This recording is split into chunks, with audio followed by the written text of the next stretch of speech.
Open your cerebral cortex and shift your lobes into upper beta phase, because you are going to have Bitcoin knowledge transmitted directly into your vestibulocochlear. Your host at Bitcoin Knowledge is Trace Mayer, an early Bitcoin advocate since it cost $0.25, but this is not intended to be investment advice. A doctor of jurisprudence, but this is definitely not legal advice. And an investor in core cryptocurrency infrastructure, including Armory, BitPay, Kraken, and Mitagio, but this is not a recommendation of those services. Here, you get fed via direct mind download with pure and free Bitcoin knowledge.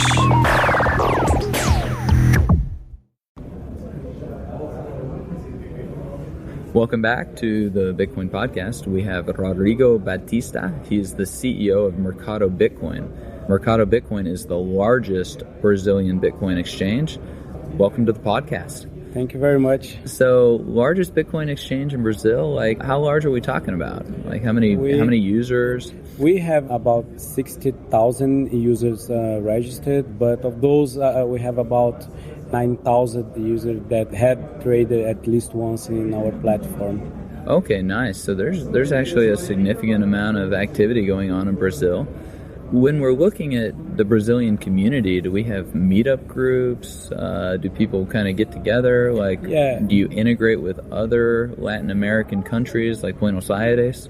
Yeah, so talk a little bit about Brazilian, they are a little bit different of like US, for example. Here, the strongest relationships that we have are all online. So we have like big Facebook groups, for example. So there's one Facebook group called Bitcoin Brazil that has about 10,000 people. In my webpage, I have about 20,000 followers, and they are very active. They discuss Bitcoins online. So actually, we don't have many meetups in Brazil. Most of the discussion is done online in Facebook. Okay, and everybody's pretty active. It sounds like that's quite fun. I know the U.S. Bitcoin community in Europe congregates a lot online. We've got a lot on Reddit and the Bitcoin Talk forums and other places. But now the community is so large, we're having these conferences. I was here last year at the first Latin American Bitcoin conference in Buenos Aires, and now we had another one, the second here in Rio, and it's growing. Yeah, we have like a very strong relationship with the guys of Buenos Aires. They were the first ones to create a foundation in Latin America. Now they are helping create the Brazilian foundation that was launched here in Rio de Janeiro. So we have like a very strong community in Brazil, and it's basically an online community. In Argentina, we have a big community, and they kind of like work together a lot. They are very attached.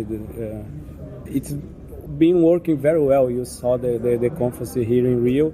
There's a lot going on. Yeah, and you get a lot of these cross-border work that goes on. Like I'm going to be interviewing, and I have interviewed quite a few other people down here in Rio, and it's very exciting to see the integrations with Chile and Bolivia and Venezuela and Argentina and Brazil. Like it's almost like one big market, this whole Latin American market down here. Yeah, exactly. Yeah, Brazil, of course, is the biggest one because the population is 250 million people. Yeah, it's more than 200 people.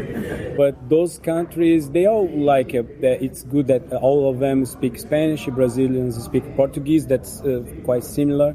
And we all have the same needs. We have like governments that are very crazy when dealing with monetary policy. Printing everything. And they print money like crazy guys. And that is a problem that Bitcoin solves.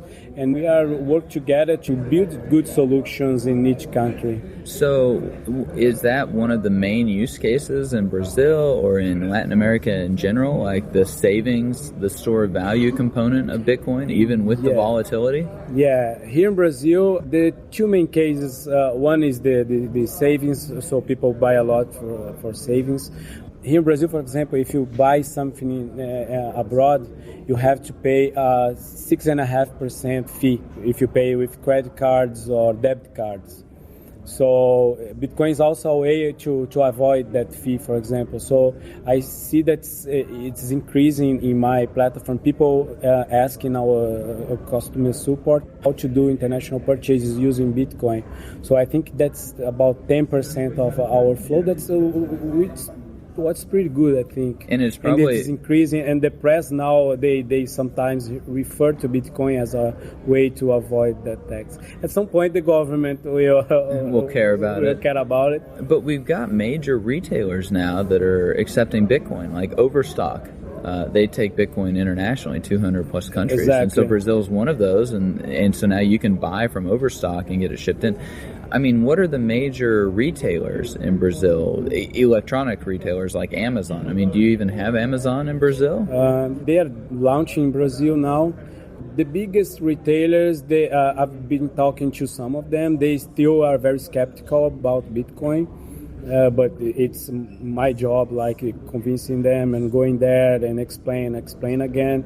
I believe that in 2015 we're gonna have the very big guys. We already have, but most of them are very small startups or very small online stores.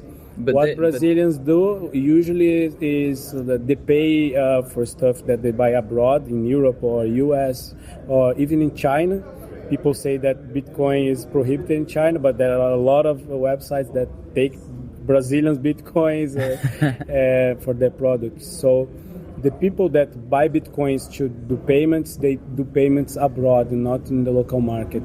Interesting. And so the local market will, because they don't accept the Bitcoins, they might be at risk of losing market share because they don't accept Bitcoin as a payment. I think so, but like everywhere else, the number of people that use Bitcoin to buy goods is still small, but it's increasing a lot. And I think that what I see here, some of those big retailers and even the big payment processors in Brazil, they are already thinking about it. Definitely it's something that's going to change next year. So you've had a little bit of legal fun down here in Brazil. From what I understand, you had a bank account, and the bank tried to close it, which is happening often in the U.S. Yeah, What'd you do about it? So I don't know how exactly it works in the U.S., but here banking is a public service that the government allows the banks, the institutions to operate. And what we did, they closed the account, but we went to court to fight them. And we won. And the judge said that they cannot close our account with no reason. So the bank did not give a proper reason for the court to close our account, and they had to reopen it. And now, for them to do something, they need to somehow to make it null the decision of the court here in Brazil. So we now have like a stealth account that can be touched by the bank. You have a bank account that's very protected. Yeah, exactly. That's exactly. That's actually very encouraging, probably, for your business. Yes, it gives you a lot of. You might not necessarily know what the regulators are going to do, but you at least know that the bank isn't going to be able to engage in this arbitrary and capricious activity towards their public service of providing a bank account. Yeah, exactly. And if that happens again, we're gonna keep fighting. In Brazil, we have 6 banks. We have accounts in 4 of them, and we're gonna fight a little bit more to have accounts in the 2 other ones. Just kind of going back in time a little bit, how did you get drawn into Bitcoin? Like, what brought you into it? You've been around Bitcoin for a while, and of all things, like, why start an exchange? I first heard of Bitcoin in 2011 in a local scientific magazine. And then beginning of 2012, I started dealing with it. My background, I was an IT developer for Morgan Stanley here in Brazil and US. I used to develop stock trading bots. And then I went to another Brazilian bank working in electronic trading as well. So I have this technology and business background. I'm graduated in business and financial engineering. So back in 2012, when I got what Bitcoin is, when I finally understood, it took some time to me to understand it. I realized that it was big stuff, and then additional to start trading, I started looking for people to start a business. Back there, the exchange business was the only one. Well, it's the first network effect, speculation, and then merchants. Yeah, exactly. And then we built the exchange. At some point, I had to leave my job at Santander that I was working at. And I left Santander, and I started fully dedicating to the business. It is growing. It's very nice, and we didn't get funding, for example. It's all our money, and now we are going to the second business, that's payment processing. So one thing that we're gonna do in the next month is helping local merchants to start accepting Bitcoin. So that's the other business we are doing now. And also, as you said, we have a very good position in Brazil, and we start expanding to Latin America and maybe even Europe. I don't see why we should not. Just stay here. That's great. So you're going to start moving into the merchant acquisition space. I hope you do a wonderful job. Then you might be a potential BitPay acquisition target. I hope so. Get to work with Alberto Vega down in Buenos Aires. Yeah, we're very close to Alberto. We have some very good conversations. Brazil is a good market. I know that BitPay is coming to Brazil, and I help them. I think that one of my roles is to help even competitor companies to get to the Brazilian market, because BitPay, for example, they have the resources to go to brands and to go to places that I have no resources, and I would not mind of having a small share of a bigger pie. Yeah, that's really a good way to look at the cooperation even among competitors in the space. Yeah. Like Tony at his presentation here, he said it's very important to focus on doing something and doing it extremely well. Yeah. And so BitPay, they focus on merchant processing. But even within merchant processing, you could focus on the U.S., you could focus on the EU, you could focus on Latin America. Even within Latin America, you could focus on Brazil. And that's a gigantic market in and of itself. Yeah, exactly. Even that sub niche in Bitcoin. So, I think the whole Bitcoin pie is really, really large. The potential. And there's really no, trying to do everything.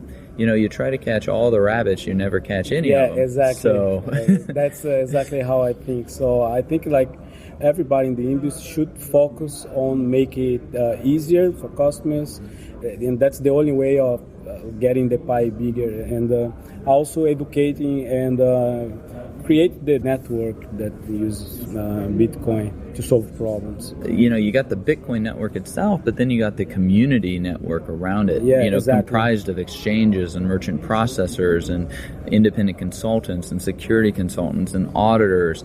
And you just have all across the spectrum, mining, hardware, swag, you got the branding and the t-shirts. Exactly. We just have so much in this fledgling little industry, so many things that people can be focused on and doing. And having more people coming in, having a growing, expanding industry, that's just good for everybody, in my opinion. I agree. Yeah, I agree. Yeah.